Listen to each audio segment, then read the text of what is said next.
Welcome to the Slop Farm. Enjoy the video.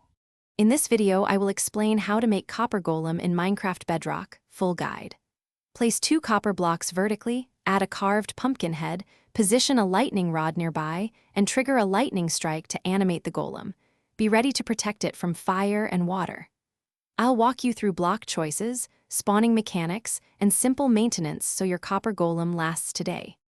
Collect copper ingots, craft 2 copper blocks, and carve a pumpkin before you start the build to avoid interruptions.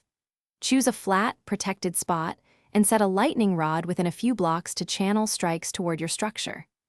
I explain where to position everything, how to time strikes safely, and how to prevent oxidization or accidental damage so your copper golem spawns reliably and stays intact. If this guide is helping you, please subscribe and like so I can keep making useful content and so you don't miss future builds.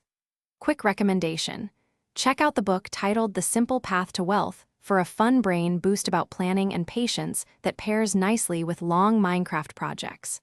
I've linked it and other deals in the description, so take a peek if you're curious. Now let's get back to the video. Timing matters. Summon a thunderstorm or use a channeling trident to direct lightning exactly where needed, and always stand clear before activation for safety.